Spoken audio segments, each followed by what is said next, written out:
ప్రస్తుతం మన SB news స్టూడియోలో ఒక ప్రముఖ వ్యక్తిని మనం పరిచయం చేయబోతున్నాం. ఆ వ్యక్తి ఎవరు అంటే వలస ఆదివాసీ గ్రామాలలో ఎంతో సేవలు అందిస్తూ వలస ఆదివాసీ గ్రామాలే కాకుండా ఎంతో మంది ఆదివాసీలు గిరిజనుల కుటుంబాల్లో వెలుగులు నింపుతూ విద్యతోనే ఏదైనా సాధ్యమని నమ్మి అనేక ప్రీ ప్రైమరీ పాఠశాలను స్థాపిస్తూ ఆయన ఒక ఆధార్ అనే స్వచ్ఛంద సంస్థను ప్రారంభించి ఎంతో మందికి సేవ చేస్తున్నారు. ఆ ప్రముఖ వ్యక్తి ఎవరో కొద్దిసేపట్లో మీరు ఎస్బీ స్టూడియోలో చూడబోతున్నారు. ఆయన రమేష్.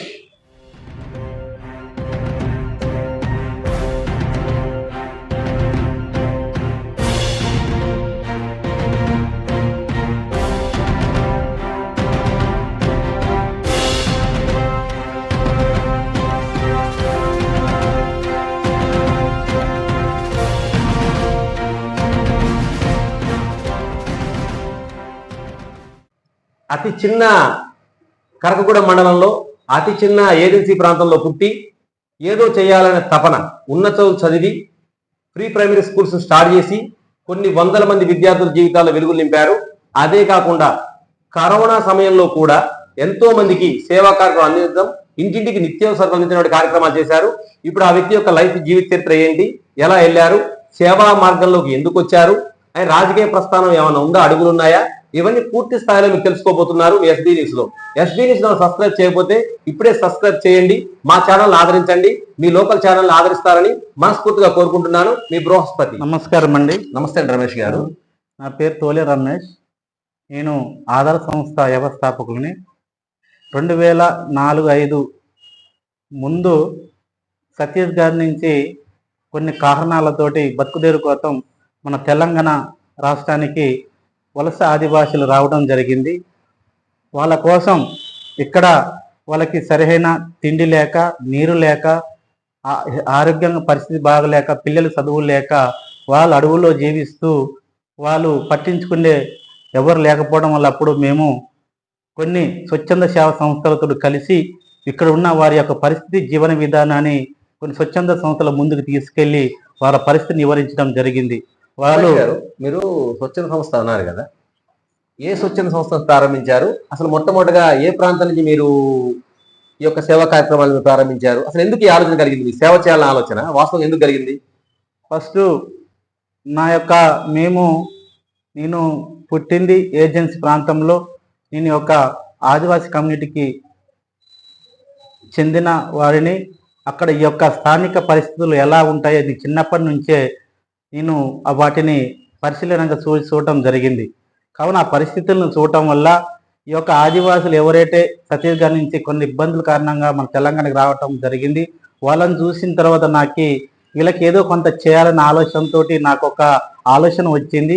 దాని కారణం కొన్ని స్వచ్ఛంద సంస్థల్ని సంప్రదించి వాళ్ళకి కొంత న్యాయం చేయాలని వారి దృష్టికి తీసుకెళ్లడం వల్ల వాళ్ళు స్పందించిన తర్వాత వాళ్ళకి కొన్ని హెల్త్ క్యాంప్స్లు, ఆరోగ్యం పరంగా హెల్త్ క్యాంప్స్, విద్య, వాళ్ళు ఉండడానికి కొన్ని ప్రెగ్నెన్సీ కానీ, లాక్టెడ్ మదర్స్ కానీ ఎన్ఆర్సీ తీసుకెళ్ళడం వెళ్ళడం కార్యక్రమాలు చేయడం జరిగిందండి. మీ కుటుంబ నేపథ్యం ఎక్కడ సార్? మీరు ఎక్కడ జన్మించారు? అసలు మీ కుటుంబం ఎక్కడి నుంచి వచ్చారు? మీరు ఎంతవరకు చదువుకున్నారు? మాది ఏజెన్సీ మన ఫస్ట్ ఉమ్మడి పిన్పాక మండలం బంగారగూడెం అనే గ్రామంలో, చిన్న క్రూ గ్రామం అండి. నేను డిగ్రీ వరకు చదువుకుని ఆ తర్వాత డిఏడి కూడా పూర్తి చేశాను. కొన్ని సంవత్సరాలు విద్యా బోధన కూడా చేశాను. తర్వాత ఈ యొక్క స్వచ్ఛంద కార్యక్రమాలకు వెళ్ళిన తర్వాత వీళ్ళకి నేను ఇక్కడ చదువు చెప్తే ఇక్కడ వరకే ఉంటుంది, తర్వాత వీళ్ళు ప్రజల్లోకి వెళ్ళి వీళ్ళకి ఎక్కువ మంది సేవ చేయాలనే ఉద్దేశంతో నేను సేవ మార్గాల్లోకి వెళ్ళటం జరిగిందండి. ఇప్పుడు విద్యా మార్గం సేవ చేయడం ఒక ఎత్తు సార్. మీరు గ్రామాల్లోకి, అంటే వలస ఆదివాసీ గ్రామం ఛత్తీస్గఢ్ నుంచి కానీ మిగతా రాష్ట్రాల నుంచి ప్రత్యేకంగా టార్గెట్ చేశారు. మీరు ఆ గ్రామాల్లో స్కూల్స్ మీరు స్వయంగా ఏర్పాటు చేస్తున్నారని మా దృష్టికి వచ్చింది. మేము కూడా స్వయంగా వచ్చి పరిశీలించాం మీరు చేసే స్కూల్స్ని. మా ఛానల్ తరపు నుంచి కూడా మీకు గతంలో చాలాసార్లు మేము ప్రసారం చేశాం. అసలు మీరు అక్కడ స్కూల్ స్థాపించాలి అని చేశారు కదా, అసలు ఎందుకు స్థాపించే ఆలోచన వచ్చింది? రెండోది, అక్కడ దానికి ఫండింగ్ ఎలా సేకరిస్తున్నారు మీరు? సార్, అక్కడ ఏది ఏమైనా భారతదేశంలో ప్రతి ఒక్కరు జీవించే హక్కు ఉంది. ఫస్ట్ వాళ్ళకి మనం చదువు కానీ, విద్య వాళ్ళకి కనీసం మౌలిక ప్రాథమిక హక్కుల రూపంగా వాళ్ళకి ఆరోగ్యం పరంగా కానీ, చదువు పరంగా కానీ, నివాసం ఉండటానికి కానీ వాళ్ళకి ప్రాథమిక హక్కులు కల్పించాలనే ఉద్దేశంతో చదువుకునే పిల్లలకి చదువు కల్పించాలి, ఆరోగ్యం హెల్త్ పరంగా ఉన్న వాళ్ళకి ఆరోగ్యం కల్పించాలనే ఉద్దేశంతో ఇవన్నీ మేము వాళ్ళ డేటా సేకరించి ఎంతమంది ప్రెగ్నెన్సీ ఉన్నారు, ఎంతమంది చదువుకునే పిల్లలు ఉన్నారు, న్యూట్రిషన్ లోపం తోటి పిల్లలు బోనబట్టలు కానీ ఎంత ఇబ్బంది పడుతున్న ఒక డేటా బేస్ తోటి ఈ యొక్క స్థానిక దగ్గరలో ఉన్న హాస్పిటల్ డాక్టర్స్ కానీ ఐటీడీపీఓస్ అధికారులకు కానీ ఎన్ఆర్సీ సెంటర్స్ కానీ వాళ్ళ యొక్క డేటాను తీసుకెళ్ళి వారి యొక్క పరిస్థితిని వివరించడం వల్ల వాళ్ళకి కొంత ఈ విధంగా కొంతమంది NGOs India level NGOs state level NGOs ముందుకు వచ్చి వాళ్ళకి కొంత సహకారం అందించడం జరిగిందండి. ఓకే సార్, ప్రజెంట్ మీరు చిన్న పిల్లలకి ఏ క్లాస్ నుంచి ఏ క్లాస్ వరకు మీరు ఎడ్యుకేషన్ అందిస్తున్నారు సార్ అక్కడ? ఫస్ట్ మేము వాళ్ళకి పిల్లలు అప్పుడు అంగన్వాడీ సెంటర్స్ లేవు, పిఎస్ స్కూల్స్ లేవు, ఏం లేవు, పూర్తిగా వాళ్ళ ఏజెంట్ పూర్తిగా అడవిలోనే ఉండేవారండి. వాళ్ళకి కనీసం న్యూట్రిషన్ లేక వల్ల బోనపొట్టలు వచ్చి అనారోగ్యానికి గురి అయ్యేవారండి. ఫస్ట్ మేము వాళ్ళని ఏం చేశామంటే కనీసం ఆరోగ్యంగా ఉండాలనే ఉద్దేశంతో వాళ్ళకి ఫీడింగ్ సెంటర్లు ఏర్పాటు చేయడం జరిగింది. ఫస్ట్ క్లాస్ నుంచి 2వ తరగతి కనీసం విద్య అందించాలనే ఉద్దేశంతో కొంత సెంటర్స్ ఏర్పాటు చేసి 1-2 క్లాసుల వరకు టీచర్లు పెట్టి వాళ్ళకి విధిని అందించడం. తర్వాత ఆ రిపోర్ట్ తోటి స్థానిక మండల విద్యాశాఖ అధికారులకి ఆ రిపోర్ట్ ఇచ్చి కొన్ని ప్రాంతంలో అయినా అవి పిల్లలకి విద్య అందించాలనే ఉద్దేశంతో వాళ్ళకి ప్రమోట్ చేస్తే కొన్ని ఆల్టర్నేట్ స్కూల్స్, మాబళ్ళు, తర్వాత బ్రిడ్జెస్ స్కూల్ లాంటి ఏర్పాటు చేశారండి. తర్వాత ఇప్పటికి మన ఉమ్మడి పినపా మండలంలోని 15 గ్రామాలు ఉన్నాయి. ఆ 15 గ్రామాలలో తర్వాత ఎన్ఆర్సీ పిల్లల ప్రెగ్నెన్సీ వాళ్ళకి హోమ్ డీలర్ అవుతూ చాలా మంది వాళ్ళకి నెలకి ట్రీట్మెంట్ అందించలేకపోవడం, చాలా మంది గర్భిణితో పోషకాహారం లేకపోతే చాలా మంది చనిపోయారు పిల్లలు, తల్లులు. అలాంటి పరిస్థితి ఉండకూడదని వాళ్ళని ప్రెగ్నెన్సీ వాళ్ళని గుర్తించి కనీసం వీళ్ళకి పోషకాహార కేంద్రాలు ఏర్పాటు చేయాలని ఐసిడిఎస్ సెంటర్లకి జిల్లా అధికారులకి రిఫర్ చేయడం వల్ల కొన్ని గ్రామాలలో వాళ్ళు ఐసిడిఎస్ సెంటర్లు ఏర్పాటు చేయడం జరిగిన తర్వాత వాళ్ళకి ఇప్పటికీ న్యూట్రిషన్ వెళ్ళడం వల్ల హోమ్ డెలివరీ కాకుండా ఇన్స్టిట్యూట్ డెలివరీ కావాలని అవగాహన కార్యక్రమాలు ఏర్పాటు చేసి ఆ ఊర్లోని కమ్యూనిటీకి సంబంధించి ఒక కార్యకర్తను పెట్టి వాళ్ళు ఏ టైం ఏది జరిగినా కూడా మాకు ఫోన్ చేస్తే ఎమ్మటే మేము రాత్రి పగులు అనకుండా స్పందించి వాళ్ళకి మేము మా వంతు సహకారం అందించేవాళ్ళం. ఇప్పుడు వలస ఆదివాసీ గ్రామాలంటే మాక్సిమం పోలీసు వాళ్ళకి కానీ వీళ్ళకి కానీ మెయిన్ వాళ్ళకు ఒక ఉంటుంది, అంటే మిగతా సోషల్ ఎలిమెంట్స్ కానీ యాంటీ ఎలిమెంట్స్ సహకరిస్తాం ఒక ఆలోచన ఉంటుంది. మీరు అటువంటి గ్రామాలకు మీరు వెళ్తున్నారు, మరి మీకు పోలీసు నిర్మించే సహకారం ఉంటుందా? అక్కడ అవగాహన కార్యక్రమాలు గతంలో చేపట్టారా? సార్, మేము చేసేది మానవత్వంగా ప్రతి పౌరుడు జీవించే హక్కు ఉంది. వాళ్ళకి ప్రాథమిక హక్కులు కొన్ని ఉన్నాయి. మేము వాళ్ళు తప్పు చేస్తున్నా రైట్ చేస్తున్నా మాకు తెలియదు. మాకు ఆ ఉద్దేశం కాదు. ప్రతి పౌరుడికి జీవించే హక్కు ఉంది. వాళ్ళ కనీస అవసరాలు తీర్చాలి, మా లక్ష్యం ఒకటే. ఇక్కడ మేము కూడా వాళ్ళకి చెప్పేది ఏంటంటే, ఇక్కడ మీరు కొన్ని కారణాల వల్ల ఇబ్బందులు పడుతూ మన తెలంగాణ ప్రాంతానికి వచ్చారు. ఇక్కడ వారితోటి మీరు కలిసిమెలిసి అన్నదమ్ముల్లాగా ఉండాలి తప్ప మీరు తప్పు చేస్తే పోలీసు వారు శిక్షిస్తారు. అడవుల కొరత ఫారెస్ట్ వాళ్ళు ఉన్నారు, మేము దానికి బాధ్యులం కావు. మీకు ఎంతవరకైనా చదువుకి ఎడ్యుకేషన్ ఇస్తాం, కానీ మీరు అడవులు కానీ ఇక్కడ ఎలాంటి హింసాత్మకమైన కార్యక్రమాలు చేస్తే చట్టపరంగా పోలీసు వాళ్ళు తీసుకుంటారు, అడవులు నరికితే ఫారెస్ట్ డిపార్ట్మెంట్ తీసుకుంటారు. కాబట్టి ఇక్కడ ఉన్న స్థానిక వాళ్ళు ఎలా ఉంటున్నారో వాళ్ళలాగానే మీరు ఉండి వాళ్ళతో సమానంగా వాళ్ళు ఏ చెప్తే అలా ఉండాలనే ఉద్దేశంతో అలాంటివి మేము వాళ్ళకి ఎవరిని ఇచ్చారు తప్ప మేము ఏదే ఉద్దేశంగా కానీ మేము అలాంటి చర్యలు పోయినా మేము దానికి బాధ్యులం కావండి. రెండో సార్, మీరు ఇప్పటికి ఎన్ని స్కూల్స్ ప్రీ ప్రైమరీ స్కూల్స్ మీరు స్టార్ట్ చేస్తున్నారు ఏఎన్సీ గ్రామాలలో? ఓన్లీ పినపాక కరగూడెం మండలానికి పరిమితం అయ్యారా, నియోజకవర్గానికి పరిమితం అయ్యారా, లేదా మొత్తం జిల్లాలో ఇంకెట్లాంటి సేవా కార్యక్రమాలు ఇంకా కొనసాగిస్తున్నారు? గతంలో మేము నియోజకవర్గం జిల్లా లెవెల్ మొత్తం ఐటీపీఎస్ గ్రామాలు ఒక 5,000 మంది కుటుంబాలు ఉన్నాయండి. దానికన్నా కొంత ఎన్జిఓస్ వల్ల కొన్ని 2007 నుంచి 2014 వరకు కొన్ని కార్యక్రమాలు జరిగి దానికి కొంత ఫండ్స్ లేకపోవడం వల్ల ఎన్జిఓస్ కూడా ఆగిపోవడం జరిగింది.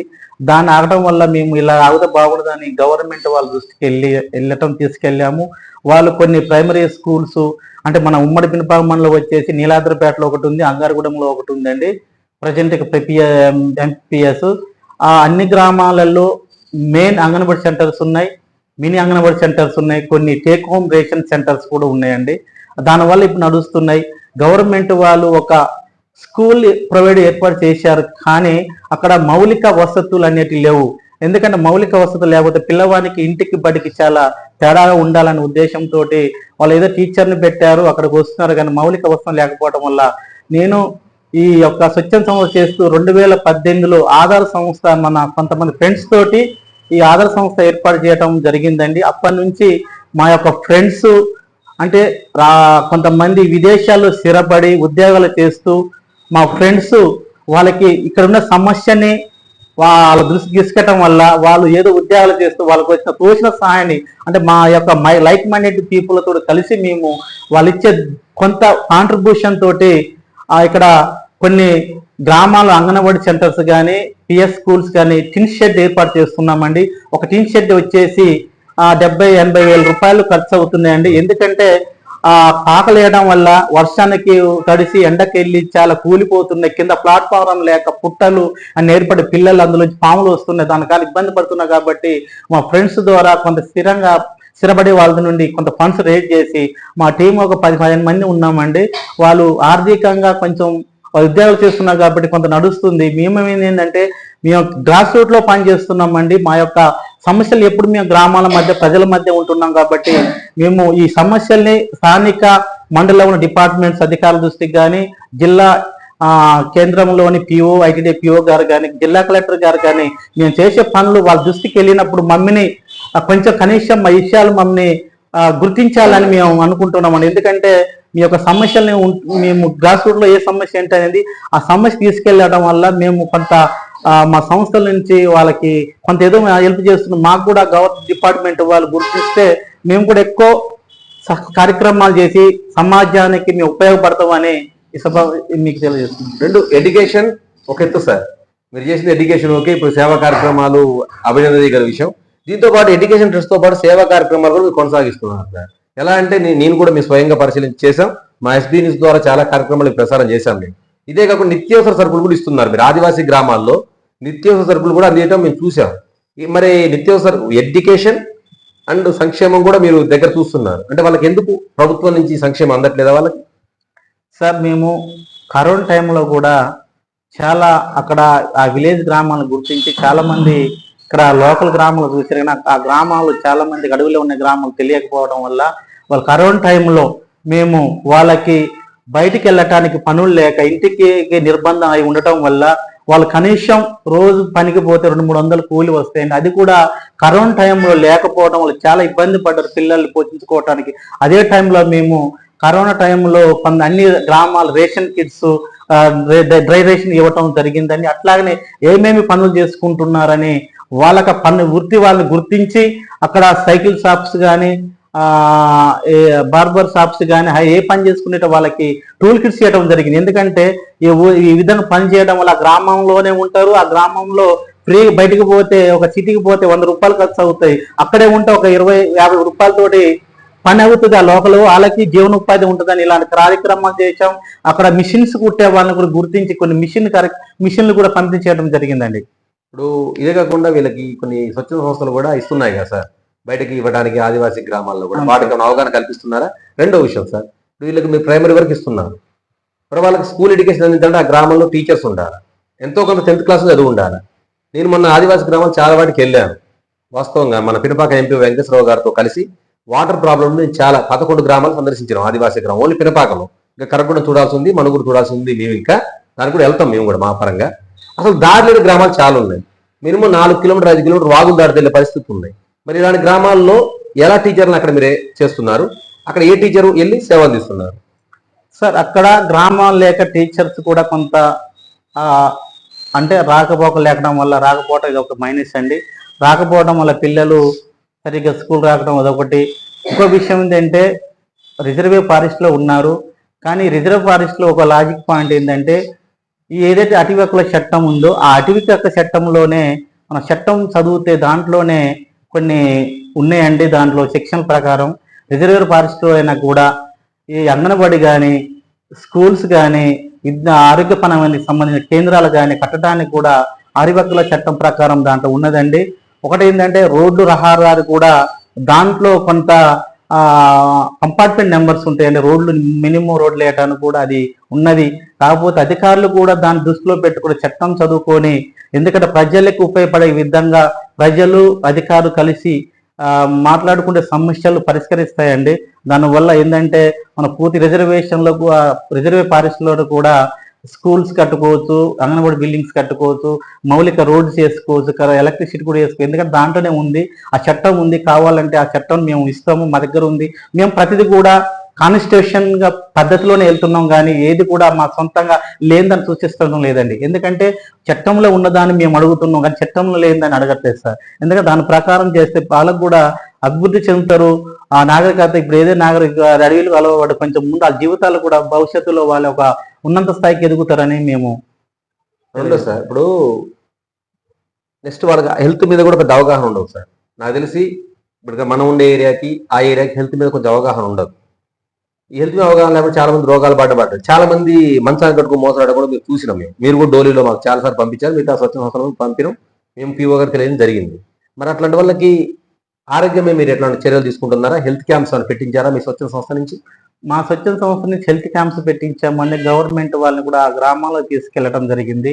ఇన్స్టిట్యూటల్ డెలివరీకి వెళ్ళాలి, హోమ్ డెలివరీ చేస్తే ఎలా ఉంటుందని మేము ఒక నాటిక రూపంలో కూడా వాళ్ళకి అవగాహన కార్యక్రమాలు కూడా చేయడం జరిగిందండి. ఎందుకంటే మనం ఏ నెలలో తీసుకోవాల్సిన ట్రీట్మెంట్ ఆ నెలలో తీసుకోవాలి. తర్వాత హాస్పిటల్కి పోతే ఎలా డెలివరీ చేస్తారు, మా ఇంటికాడ ఉంటే ఎలా ఉంటుందని ఒక హెల్త్ మీద ప్రెగ్నెన్సీ లాక్టైడ్ మదర్స్ కూడా కొన్ని నాటికల రూపంలో కూడా అవగాహన కార్యక్రమాలు కూడా ఏర్పాటు చేయడం జరిగిందండి. ఆ గ్రామంలో చదువుకునే పిల్లలు ఉన్నారు, అంటే 10th ఇంటర్ మరి వరకు చదువుకున్నారు, వాళ్ళకి క్యాస్ట్ సర్టిఫికెట్ లేకపోవడం ఇది ఒక లోపం అండి. వాళ్ళ పై చదువులకు పోవాలన్నా కూడా వాళ్ళ సర్టిఫికెట్ లేకపోవడం వల్ల హాస్టల్ వాళ్ళని తీసుకోవటం ఇది ఒక చిన్న లోపం ఉన్నదండి. దీన్ని కూడా అధికారులు కొంచెం ఆలోచన విధానం చేసి కొంచెం వాళ్ళకి న్యాయం చేయవలసినదిగా మేము మా తరఫున వాళ్ళని కోరుతున్నామండి. ఇప్పుడు సార్ ఐటీడీఏ పీఓ గారు దీని మీద మీరు మెమోరాండం ఇచ్చారు సార్. వాళ్ళ క్యాస్ట్ సర్టిఫికెట్స్ ఇవ్వాలి, ఇస్తే మేము వాళ్ళకి ఖచ్చితంగా వాళ్ళ ఇంటి నెంబర్ ఇచ్చారు సార్. నేను కూడా చూశాను. వాళ్ళకి కొన్ని చోట్ల ఇంటి నెంబర్లు ఉన్నాయి, ఇక్కడ ఓటర్ కార్డ్స్ కూడా వాళ్ళకు ఉన్నాయి. వాళ్ళు ఇక్కడ ఓటు హక్కును వినియోగించుకుంటున్నారు. ఓటు హక్కును వినియోగించుకున్నారంటే వాళ్ళు ఇక్కడ ఈ కాన్స్టిట్యున్సీ అంటే ఈ నియోజకవర్గ పౌరులు అంటే వాళ్ళ లెక్క. దానికి సంబంధిత ఎమ్మెల్యే గారు బాధ్యత వహించాల్సి ఉంటుంది. ఓటు హక్కు వినియోగించుకున్న ప్రతి ఒక్కరు భారత పౌరుల కింద అంటే భారత పౌరులు ఆల్రెడీ లెక్కే ఎక్కడున్నా. రెండోది ఈ నియోజకవర్గ పౌరులు లెక్క వస్తారు. మరి ఇక్కడ ఎమ్మెల్యే గారి నుంచి ఏమైనా ఫండ్స్ సేకరించారా? ఎమ్మెల్యే గారి దాని రూట్ లైన్ జరిగిందా? గతంలో ఎమ్మెల్యే కానీ ఇప్పుడున్న ఎమ్మెల్యేలు కానీ ఏదైనా సార్ ఇప్పుడు వాళ్ళకి వచ్చి దరిదాపు 25 సంవత్సరం 30 సంవత్సరాల దగ్గరకు వస్తుంది సార్. వాళ్ళకి హెల్త్ కార్డ్ ఇప్పుడు ఆధార్ కార్డు ఉంది, రేషన్ కార్డు ఉంది, ఎన్ఆర్జీఎస్ కార్డ్స్ ఉన్నాయి, ఇంటి పన్ను కట్టించుకుంటారు, అన్ని టోటల్గా అన్ని ఉన్నాయండి. వాళ్ళకి ఏంటంటే ఓటు ఉంది. ఎలక్షన్ టైంలో వాళ్ళని ఎందుకంటే ఓటు ద్వారా ఎందుకు ఎలక్షన్ వేస్తున్నాం అంటే మనం ఓటు వేసి ప్రజాప్రతినిధులని మన యొక్క అవసరాలను ఉపయోగించుకోవటానికి కోసమే మనం ఓటు వేస్తున్నామండి. ఈ ఓటు వేసిన తర్వాత ముందు వాళ్ళు ఏదో చేస్తామని చెప్తున్నారు, తర్వాత వాళ్ళని వదిలేస్తున్నారండి. ఇది ఒక మంచి పద్ధతి కాదని వాళ్ళకి ఉన్న రైట్స్ ప్రకారం ఇక్కడున్న ఆదివాసీ సంఘాలు కూడా వాళ్ళని ఎలాంటి వ్యతిరేకంగా చూడట్లేదండి. మొత్తం అంత అన్నదమ్ముల్లాగానే చూస్తున్నాం. అది లోపల ఉన్న స్థానిక కోయ కమ్యూనిటీ కూడా వాళ్ళకి సహకరిస్తున్నారు సార్. అలాంటిది ఇప్పుడు అధికారులు ఎందుకంటే ఇప్పుడున్న స్థానిక ఎమ్మెల్యే కానీ ఇప్పుడున్న జిల్లా కలెక్టర్ కానీ ప్రస్తుతం ఇప్పుడు వచ్చిన పీఓల్స్ కానీ కూడా వాళ్ళకి ఉన్న చట్టం ప్రకారం వాళ్ళకి న్యాయం చేయాలని మేము కోరుతున్నాం. రెండో సార్ ఇదంతా సేవాకారం ఒక ఎత్తు, మధ్యలో మీ లైఫ్ సేవా కార్యక్రమాల నుండి రాజకీయ రంగంలోకి అడుగుపెట్టింది. మీరు అడుగుపెట్టిన మరుక్షణంలోనే మీకు ఇక్కడ సిపిఐ పార్టీ అంటే అప్పుడు ఉమ్మడి అంటే ఆల్మోస్ట్ చెప్పాలంటే ఉమ్మడి పార్టీ అన్నట్టే. మీకు ఉమ్మడిగా పినపాక నియోజకవర్గంలో అప్పుడు గతంలో గెలిచిన ఎమ్మెల్యే రేగా కాంతారావుని కాంగ్రెస్ పార్టీ నుంచి గెలుస్తున్నారు గతంలో, ఆయన పక్కన పెట్టి సిపిఐగా మీకు సీట్ కేటాయించారు. మరి ఆ ఎలక్షన్స్ లో మీకు ఎటువంటి అనుభవాలు ఎదురైంది? సేవా కార్యక్రమం నుంచి వచ్చారు. అప్పటిదాకా మీకు రాజకీయం రంగం తెలియదు, వాస్తవంగా నాకు కూడా తెలుసు. ఎందుకంటే నేను అప్పుడు మీడియాలో ఉన్నా, మీ వార్తలు చూశాను, సారు కూడా ఉన్నారు. ఎందుకంటే బలమైన నాయకుడిని పక్కన పెట్టి మీకు ఇచ్చారు అక్కడ టికెట్. అక్కడ మీకు రాజకీయంగా ఎటువంటి సమస్యలు ఎదురైనాయి, దాన్ని ఎలా ఎదుర్కొన్నారు? సార్ మేము ఫస్ట్ నా జీవితం మొత్తం సేవా కార్యక్రమంలో మేము సేవా కార్యక్రమం చేసుకుంటే మన యొక్క ఇక్కడ పినపా కాన్స్టిట్యున్సీలో సిపిఐ వాళ్ళు వచ్చి మా యొక్క కార్యక్రమాలు మేమేది ఎక్కడైతే ఆధార్ స్వచ్ఛంద సేవా సంస్థలో కార్యక్రమాలు చాలా మంది చదువులు లేక అనారోగ్యంతో ఇబ్బంది పడుతూ పిల్లలు పోషకారం లేక ప్రోగ్రాం పెట్టినప్పుడు ఈ లోకల్ డిపార్ట్మెంట్ అధికారులని స్థానిక ప్రజాప్రతినిధుల్ని పొలిటికల్ నాయకుల్ని కూడా మేము ఇన్వైట్ చేసేవాళ్ళం సార్. ఆ కార్యక్రమాలు చూసి ఆ సిపిఐ వాళ్ళు నాకు ఈ యొక్క అవకాశాన్ని 2014లో అవకాశం ఇచ్చారు సార్. నేను ఏంటంటే రాజకీయంగా ఇలాంటి నాకేం తెలియదు, ఈ సేవ కార్యక్రమం చేస్తున్నాం కాబట్టి ఇంకెక్కువ సేవ కార్యక్రమం చేయవచ్చు అనే ఉద్దేశంతో, ఎందుకంటే ఇప్పుడున్న పరిస్థితిలో డబ్బు రూపం మేము చూడలేదు, ఎక్కువ సేవ చేయాలి ప్రజలకి ఇంకెక్కువ ఇప్పుడు స్వచ్ఛందంగా చేసే చాలా తక్కువ, అధికారికంగా ఉంటే ఎక్కువ సేవ చేసే ఉద్దేశంతో మేము ఆ సిపిఐ వాళ్ళు ఇస్తున్నప్పుడు మేము దానికి ఓకే అని చెప్పి ఆ సిపిఐ నుంచి నేను 2014లో పోటీ చేయడం జరిగింది సార్. కొన్ని ఇక్కడ రాజకీయ లోపాలు ఏంటంటే మాకు తెలియదు కాబట్టి ఆ రాజకీయంగా చాలా జరిగి మమ్మల్ని, ఎందుకంటే మేము డబ్బు రూపంగా, నేను కూడా చాలా రైతు కుటుంబంలో పుట్టిన వ్యక్తి అని కాబట్టి మేము రాజకీయంగా పెట్టుబడి పెట్టలేము, కానీ జనాల మధ్యలో ఉండి పని చేయడానికి ఓకే, కానీ ఈ డబ్బు రూపంగా మేము పెట్టలేకనే ఈ రాజకీయాల్లో కొంచెం ఇప్పుడు కొంచెం బ్రేక్ అయి ఉన్నాం సార్. ఒకటి సార్, ఇంకా ఆ రాజకీయ దాంట్లో ఉన్నారా లేదా పూర్తిగా ఇప్పుడు సేవా కార్యక్రమాలు? ఎందుకంటే రెండోది, మీరు అప్పుడు మీకు కూడా మంచి ఓట్లే పడ్డాయి,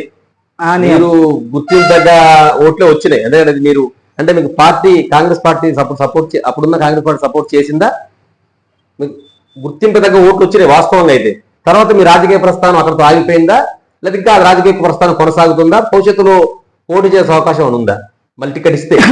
సార్ మేము 2014 వరకు మేము రాజకీయంలోనే అప్పుడు పోటీ చేసే రాజకీయం తిరిగాము. తర్వాత ఈ ఉమ్మడిగా అంటే ఇప్పుడు కాంగ్రెస్ ఈ పార్లమెంట్స్లో నాకు ఇవ్వడం జరిగింది. ఆ రాజకీయ లోపాలు ఏమేమి జరిగాయో అది తర్వాత చేసిన వాళ్ళకి అందరూ తెలుసు. తర్వాత మేము ఇప్పుడు ఏంటంటే రాజకీయంలో ఆర్థికంగా ఉండి ఇప్పుడు నా లైఫ్ స్టైల్ ఏంటంటే సేవ చేయాలి ఎక్కువ ప్రజల్లో అనే ఉద్దేశం ఇప్పుడు సేవ కార్యక్రమంలోనే ఉన్నాయి.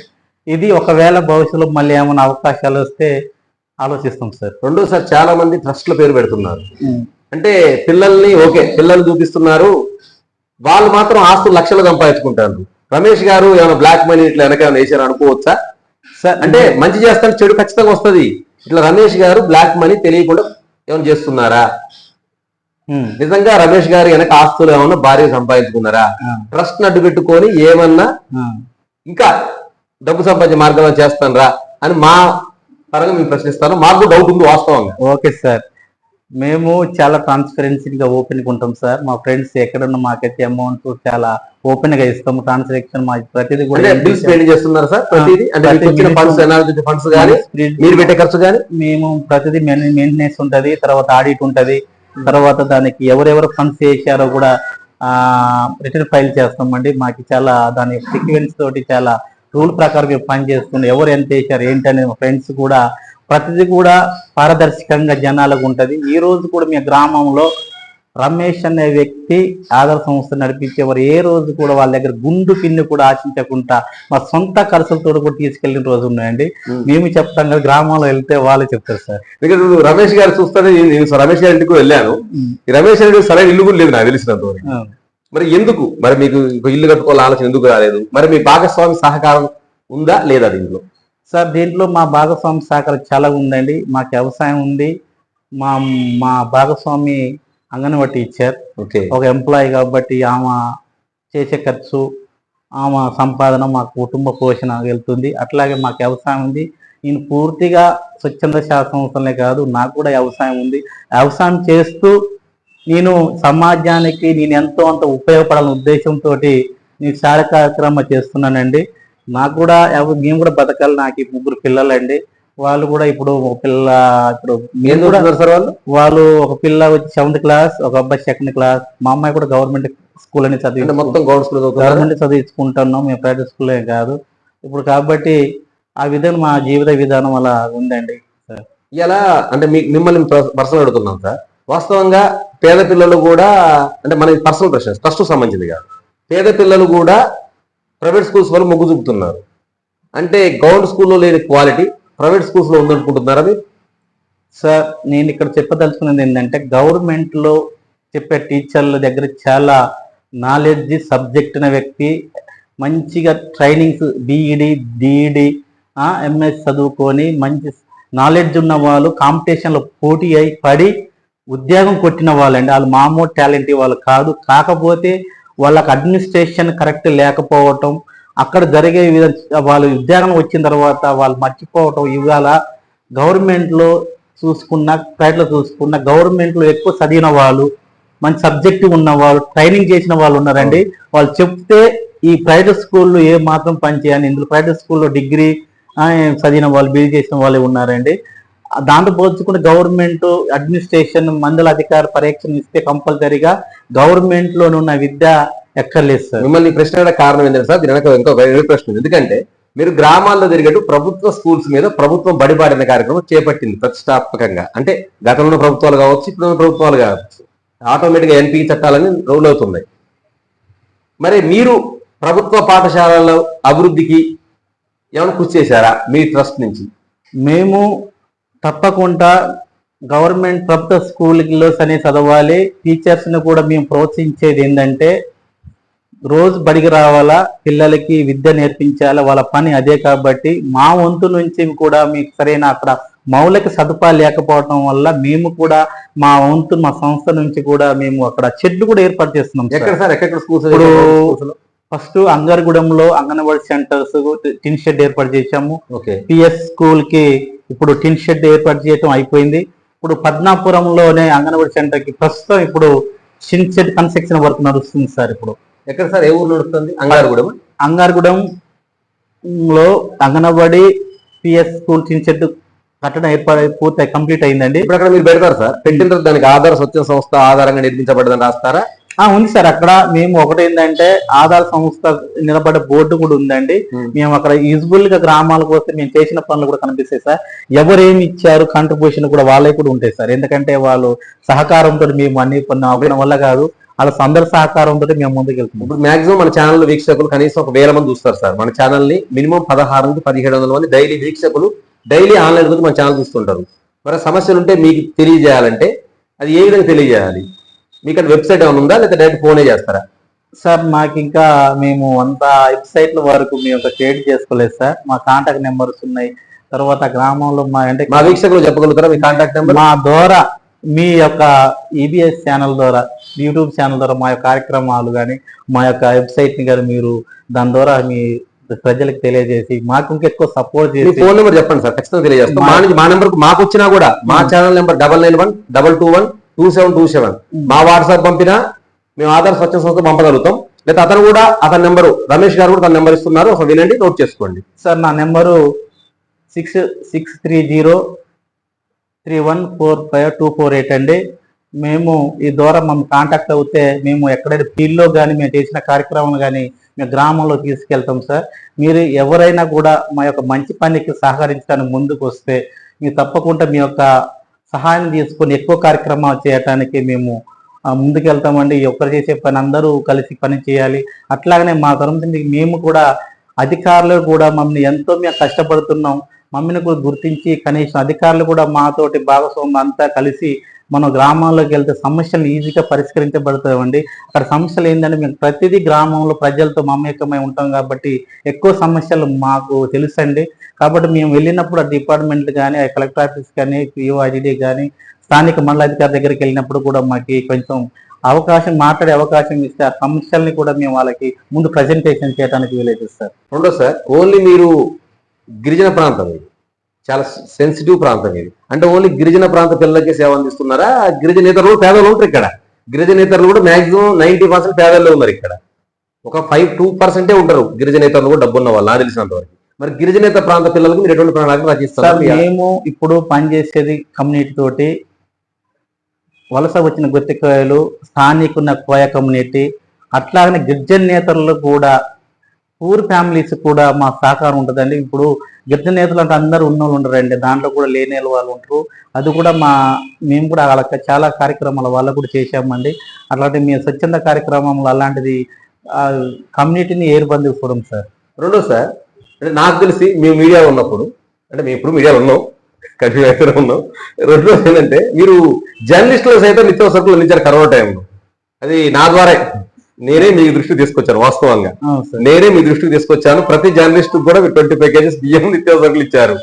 ఓకేనా సార్? ఇది మీ అందరూ జర్నలిస్ట్ కుటుంబాల తరఫున మేము అభినందన ఉంటాం సార్. అసలు జర్నలిస్టులు కూడా అడిగినప్పుడు ఇవ్వాలన్న ఆలోచన మీకు ఎలా వచ్చింది అసలు? సార్ జర్నలిస్టులు కూడా ఎక్కడ మేము లేదాగా స్వచ్ఛంద సంస్థ కార్యకర్తలుగా పనిచేస్తున్నాం. జర్నలిస్టులు కూడా కరోనా టైంలో వాళ్ళ కుటుంబాల పిల్లలు వదిలేసి వాళ్ళు మొత్తం రోడ్ల మీదకి వచ్చేసి సమస్యలను, కరోనా టైంలో ప్రజలు పడుతున్న బాధల్ని చూసి గవర్నమెంట్ దృష్టికి తీసుకెళ్లడం, పాత్ర పోషించడంలో జర్నలిస్టులు చాలా ఎంతో కష్టపడ్డారు సార్. వాళ్ళ కష్టం చూసి కూడా మేము మా సంస్థ నుంచి వాళ్ళ పెద్ద ఎత్తున చేయకపోయినా కూడా మాకు తోసిన దాంట్లోనే మేము వాళ్ళకి చిరు సాయం చేయడం జరిగింది సార్. ఆదివాసీ గ్రామాలంటేనే కళలు, సంస్కృతి నిలయాలి సార్. వాళ్ళ ఆహార విధానాలు వేరు, వాళ్ళ కట్టుబాటు వేరు, వారి సంస్కృతి వేరు. అసలు మన మన మూలజాతి సంస్కృతే ఆదివాసీ సంస్కృతి. ఇవన్నీ ఫారెన్ సంస్కృతులు ఇప్పుడు ఉన్నాయన్ని. మరి ఆదివాసీ సంస్కృతి అంతరించిపోతుంది ప్రజెంట్. ఆధార్ స్వచ్ఛంద సంస్థ ద్వారా ఆదివాసీ సంస్కృతి కాపాడటానికి వాళ్ళు ప్రయత్నాలు చేస్తున్నారా? సార్ మేము కూడా స్థానిక కోయ ఆదివాసీలతో కూడా పనిచేస్తున్నాం సార్. ఆదివాసీ గతంలో పూర్వంలో ఆదివాసీ సంస్కృతి సాంప్రదాయాల బద్ధంగా ఏ పండుగలు చేసుకునేది కూడా ఒక సీజన్ల వారీగా వాళ్ళు పెద్దలు గతంలో పండుగ చేసుకునే సంప్రదాయబద్ధంగా నడుచుకునేది. ఇప్పుడు యువత కొన్ని సాంప్రదాయాలను వదిలేస్తూ ట్రెడిషనల్ మోడర్న్కి అలవాటు పడి డ్రెస్ కూడా అది ఎంట్రన్స్ డ్రెస్ మార్గంలో వెళ్ళిపోతున్నారు. కాబట్టి ఏంటంటే మేము గ్రామాలలో పెద్దలు యువతకి కొన్ని ఇంటరాక్టివ్స్ కార్యక్రమాలు జరిగినాయండి. ఈ యువత చదువుకోవటం ఒక భాగం, చదువుతో పాటు ట్రెడిషనల్ నాలెడ్జ్ సాంప్రదాయాలు కూడా నేర్చుకోవాలి. ఎందుకంటే ఆదివాసీ యొక్క ఐడెంటిటీ కావాలంటే కనీసం ఇలా పిహెచ్డి ఏ స్థాయిలో చేసినా కూడా ఆదివాసీ అంటే కనీసం ఆదివాసీ చరిత్ర తెలిసి కూడా ఉండాలి సార్. అది ఉద్దేశంతో గ్రామాలలో పెద్దలు గతంలో అనుభవజ్ఞులతోటి యువతతోటి ఇంటరాక్టివ్ మీటింగ్స్ పెట్టి గతంలో ఎలా ఉండేది ఇప్పుడు ఎలా ఉంటుంది అనేది కూడా కొన్ని కార్యక్రమాలు ఏర్పాటు చేశాము. తర్వాత ఆహారాలు కూడా రాను ఆహార పదార్థాలు కూడా మారి ఎట్లా సార్? చిరుధాన్య వాళ్ళు పండించినది ఇస్తున్నారా లేదా మీరు పట్టకెళ్ళి ఇంట్రడ్యూస్ చేస్తున్నారా? సార్ గతంలో ఆదివాసీలు బతకటానికే పండించుకునేవాళ్ళు. వాటిని తినడం వల్ల ఈరోజు స్ట్రాంగ్ ఉండేది. కానీ ఇప్పుడు పరిస్థితులు కుటుంబాన్ని కూడా పోషించుకోవాలి కాబట్టి కొంత అదనంగా పండిస్తూ మార్కెటింగ్ లో చేస్తున్నారు, దాంట్లో తప్పు లేదు. కానీ ఇప్పుడు అడవులకి ఆదివాసీ అవినాభావ సంబంధం ఉంది సార్. అడవులు ఇప్పుడు ఏంటంటే చాలా మంది ఆదివాసీలు అడవులు కొట్టుతున్న అపోహం. కానీ ఆదివాసీలు సీజనల్ వారీగా అడవుల నుంచి సేకరించే పండ్లు కానీ కాయలు కానీ ఆకుకూరలు కానీ ఇప్ప పువ్వులు కానీ ఇప్పకాయలు కానీ తునికాకు సేకరణ వీటిని కూడా ఆదివాసులు ఎవరు కూడా అడవిని ఆశించటం లేదు సార్. దాంట్లో ఒక విషయం ఏంటంటే నేను చెప్పదలుచుకునే అభిప్రాయం ఏంటంటే అధికారులు కూడా ఏదైతే ROFR చట్టం 2006లో వచ్చిన చట్టంలో కూడా అక్కడ గవర్నమెంట్ వాళ్ళు ఏం చెప్పారంటే చట్టంలో బతకటానికి వ్యక్తిగతంగా కొంత జీవనం గడుపుకోవటానికి కొంత భూమి తీసుకోండి, దాంతో పాటు కమ్యూనిటీ రైట్స్ అంటే ఉమ్మడి హక్కులుగా మన గతంలో అడవుల నుంచి ఈ చింతపండు కానీ చీపుర్లు కానీ తేనె కానీ ఏమేమి సేకరిస్తావు అది కూడా మీరు ఆదివాసీలు కమ్యూనిటీ రైట్ కింద ఒక హక్కు కింద పట్టా చేయించుకోవాలని ఆ చట్టంలో క్లియర్గా ఉంది సార్. ఇది ఎందుకంటే ఇది చేయాలి, ఎందుకంటే ఆదివాసులకి ఇప్పుడున్న గతంలో వాళ్ళు పెద్దలు సేకరించి ఇప్పుడున్న యువతకి తెలియదు కాబట్టి అధికారులు కూడా అక్కడ ఏ ప్లాంటేషన్ పెట్టాలన్నా కూడా గ్రామ సభ్యులు ఇప్పుడు ఒకటిసారి 5th షెడ్యూల్ ఇప్పుడు ఈ పీసా కమిటీ ఉంది. పీసా అంటే ఆదివాసులు వెనకబడి ఉన్నారు కాబట్టి ఆ పీసా గ్రామ సభలు ఏర్పాటు చేసుకుని ఏమేమి అక్కడ ప్లాంటేషన్ పెట్టినా కూడా అక్కడ ఏ ప్లాంటేషన్ వేస్తే అక్కడ స్థానికున్న ఆదివాసులకి బెనిఫిట్ పొందుతున్నారు అనేది కూడా అధికారులు ఒక సమావేశం ఏర్పడి వీళ్ళ ప్రజల్ని యొక్క అభిప్రాయాలు తెలుసుకుని ఆ ప్లాంటేషన్ పెట్టడం వల్ల ఆ గ్రామస్తులు కూడా నిజమైన వాళ్ళకి అవగాహన కలుగుతుంది కాబట్టి వాళ్ళు కూడా సహకరించడానికి ముందుకు వస్తారు. ఇది చిన్న పొరపాటుగా ఉంది, దీన్ని మనం సరి చేసుకుంటే ఆదివాసులు ఎప్పటికీ అధికారులకు సహకరిస్తారు సార్. ఇప్పుడు మీరు చింత చెట్టు కింద చేయించడం, వన భోజనాలకు తీసుకెళ్ళడం కార్యక్రమాలు చేస్తున్నారు ఏది ఆదివాసీ. మరి వాళ్ళకి మీకు సహకారం ఉందా? పెద్దలు మీకు సహకరిస్తారా? యువతరం కూడా మీకు సహకరిస్తుందా? సార్ ఇప్పుడు గతంలో పెద్దలు చెప్తూ ఉంటే యువతరానికి కొంత అవగాహన లేకపోవడం ఇప్పుడు యువతరానికి అవగాహన వచ్చింది. కొన్ని కార్యక్రమాలు మనకింత కల్చర్ ఉంది, ఇంత అనుభవం ఉంది కాబట్టి ఇది రేపు ఆదివాసీలు అని చెప్పుకోవాలంటే మన చరిత్ర లేకపోతే ముందు ఆదివాసీకి ఒక ఐడెంటిటీ గుర్తింపే ఉండదు. కాబట్టి ఇది తెలియకపోతే ఎంత చదివినా కూడా దానికి అర్థం లేదు సార్. అందుకని ఆదివాసీగా ఉండాలంటే మనకి దాంట్లో మనం ఏదో నామూసిపాటు అవసరం లేదు. మనకు పుట్టినందుకు కూడా మన సంస్కృతి చెప్పుకోవాలి సార్. దాని అందుకే ఇప్పుడు యువత కూడా చాలా మంది ఇంట్రెస్ట్ ఉంటున్నారు. ఆదివాసీ యువత కూడా చెడు వ్యసనాలకి అలవాటు పడకుండా మంచి మార్గంలో ప్రోత్సహించడానికి ముందుకు రావాలని అలాంటి వారు ఆదివాసీ యువతలు ఎవరున్నా కూడా ఆధార సంస్థలు వాలంటీర్ పనిచేయడానికి అందరినీ ఆహ్వానించడానికి ఉంటుంది సార్. ఇప్పుడు ఒకటి సార్, ఇప్పుడు చెట్టు గురించి వివరిస్తున్నారా? చెట్టు యొక్క ఔషధ లక్షణాలు ఉంటాయి. ఇప్పుడు ఆదివాసీలు అంటేనే వాళ్ళకి తెలిసిన ప్రతి చెట్టు ఒక ఔషధమే. నాకు తెలిసిన సృష్టిలో ప్రతి చెట్టు ఒక ఔషధమే. మరి ఆ చెట్టు యొక్క ఔషధ గుణాలు కూడా వివరిస్తున్నారు ఆదివాసీలకు? అంటే మీకు తెలుసు, అంటే మీరు ఎలా తెలుసుకుంటున్నారో వాటిని వాళ్ళకి ఎలా పరిచయం చేస్తున్నారు సార్? ఇప్పుడు కొన్ని చెట్లలో ఔషధ గుణాలు గడ్డలు కానీ సీజన్లో వచ్చే గడ్డల వల్ల దాని ఉపయోగాలు ఉన్నాయి సార్. ఇప్పుడు షుగర్ కానీ బీపీ కానీ దాని వల్ల తినడం వల్ల సీజన్ వారు దొరుకుతుంది. దాని కూడా లక్షణాలు ఉన్నాయి సార్. దాన్ని తినడం వల్ల మన ఆరోగ్యానికి బాగా చాలా ఆరోగ్యవంతంగా ఇంప్రూవ్ అవుతుంది సార్. ఎందుకంటే దీనివల్ల మనం ఏదో ఫాస్ట్ ఫుడ్ సెంటర్లకు వెళ్ళి ఫాస్ట్ ఫుడ్ తినడం వల్ల ఆరోగ్యాలు మనం ఖరాబ్ చేసుకోవడం ఉంది. కాబట్టి ఇది పాటిస్తే చాలా మంచిది. ఎందుకంటే ఆరోగ్యంగా బలంగా ఉంటాం కాబట్టి ప్రతి ఒక్క యువత కూడా ఆలోచన చేసి ఎక్కువ అడవిలో నుంచే అన్కల్టివేట్ అంటే అడవిలో ఎలాంటి సేద్యం చేయకుండా ఆదించగా అదే వాళ్ళకి ఆ సీజన్ లో మనకి అందిస్తాయి సార్. ఓకే, అందిస్తాయి. దాని ఇప్పుడు మనం ఎలాంటి పెట్టుబడి పెట్టట్లేదు. దాన్ని తీసుకొని వచ్చి మనం తింటే మన ఆరోగ్యానికి దానికి రుచి ఏంటో మనకు తెలుసు. ఎటువంటి ఎరువు లేకుండా పంట అది మనం తినాలి సార్. అది చాలా మంది ఇప్పుడు అంటే సిటీలలో ఉన్న పట్టణాల వాళ్ళు ఆ పల్లెటూరు వాతావరణం ఫుడ్కి అలవాటు పడుతున్నారు. ఆ పల్లెటూరు వాళ్ళు సిటీ పడుతున్నారు. కానీ మళ్ళీ పల్లెటూరుకి తిరిగి రాకపోతే కూడా బోర్డు ఉంటున్నాయి, పల్లె రుచులు ఉంటాయి. రోడ్డు మీద పెట్టి పల్లె రుచులు పెట్టి అమ్ముతున్నారు. హోటల్స్ కంటే అక్కడ మంచిగా ఎక్కువ ఇది ఉంది. మన ఛానల్ ఇంటర్వ్యూకి వెళ్తే మియాపూర్ లో చాలా అద్భుతంగా చేస్తారు. అంటే మన సంస్కృతి సిటీలోకి వెళ్తుంది, సిటీ సంస్కృతి మనకు వస్తుంది. అంటే యాక్చువల్ సిటీ సంస్కృతిని అరికట్టాలని మీ స్వచ్ఛత సంస్థ ట్రై చేస్తున్నా అంటారు. ఇప్పుడు మీరైతే ఇప్పుడు మరి దాంట్లో సఫలీకృతం అవుతున్నారా మీరు? తప్పకుండా. ఎక్కువగా మోటార్ సంస్కృతికి ఎవరైనా మీరైనా ఎవరైనా తొందరగా అలవాటు పడతాం. మరి దాన్ని ఎలా సార్? ఒకటేంటంటే ఇది కంపల్సరీగా సిటీ వాళ్ళు మన పల్లెటూరు కల్చర్ ని అక్కడ ఎందుకు హైలైట్ చేస్తున్నారు, మనం ఎందుకు హైలైట్ చేసుకోలేదని మనం కూడా పునఃవిచారణ చేయాలి సార్. ఎందుకంటే కంపల్సరీ ఇవాళ ఈ రోజుల్లో 30, 50, 20 years లోనే షుగర్ బీపీ వస్తున్నది సార్. వస్తుంది అంటే మనం సరే తినే ఆహారం కానీ అప్పుడు గతంలో 80, 70 సంవత్సరాల వాళ్ళు కూడా చాలా స్ట్రాంగ్ ఉంటున్నారు. కానీ ఈ రోజుల్లో అతి చిన్న వయసులోనే చాలా మంది ఇప్పుడు షుగర్ బీపీ రావటం, హార్ట్ అటాక్స్ రావటం ఇదంతా వస్తుంది. అంటే మనం తినే పదార్థం బలంగా లేకపోవడం అనేది మనం గుర్తించవలసిన చాలా అవసరం ఉంది సార్. రెండో సార్, నేను చాలా మంది ఆదివాసీ యువత మద్యానికి బానిస అవుతున్నారు. మ్యాక్సిమం మద్యానికి మెయిన్ ఎక్కువగా బానిస అవుతున్నారు.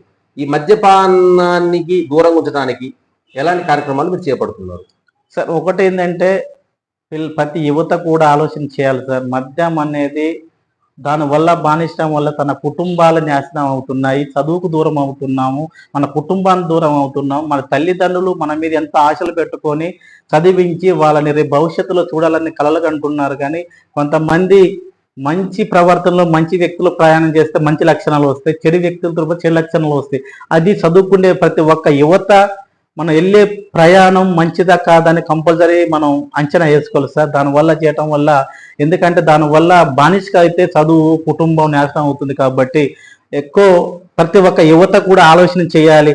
తాగి తందనాలాడి మొత్తం డబ్బులు ఖర్చు పెట్టి ఇలాంటి స్వచ్ఛంద సేవ కార్యక్రమం చేస్తారు. అదే డబ్బులు మాకు ఇస్తే గ్రామాలలో వీళ్ళ పేరు ఎన్నో కార్యక్రమాలు చేస్తారు సార్. రెండు సార్, యువత ఎక్కువగా ఈ మధ్యన మీ పేపర్లో మేము కూడా చూస్తున్నాం, రాష్ట్రం మాకు కూడా బాధ అనిపిస్తుంది.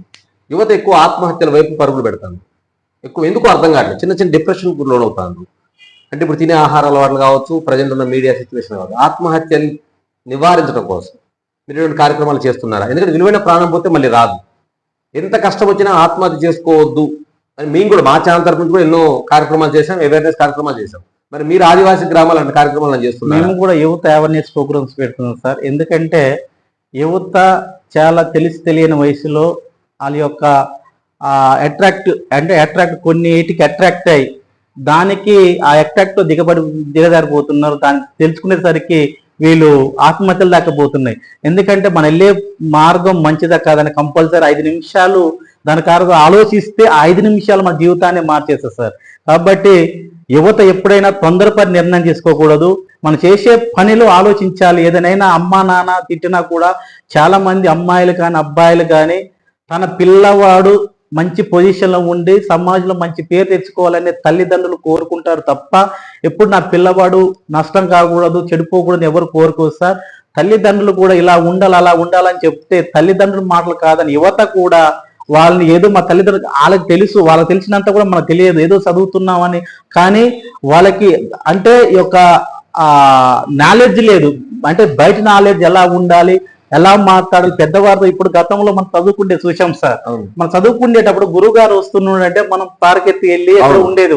కానీ ఈ రోజుల్లో గురుగారు వస్తున్నాడంటే పిల్లలు అక్కడ కూర్చొని సిగరెట్లు మందు తాగుతున్నారు. వాళ్ళని చూసే టీచర్స్ తప్పుదా వెళ్ళిపోతున్నారు. అంటే వాళ్ళ యొక్క స్కూల్లో కానీ బయట కానీ చెప్పే విధి విధానాన్ని ప్రవర్తన చిన్నప్పటి నుంచే మార్చాలి. ఏదో మనం అనుకున్న ఇప్పుడు కొట్టాలంటే కొట్టాలి సార్, కొట్టకూడదని పూర్తికి వదిలేస్తే అది మనమే తప్పు చేసిన వాళ్ళు అవుతా నేను అనుకుంటున్నా.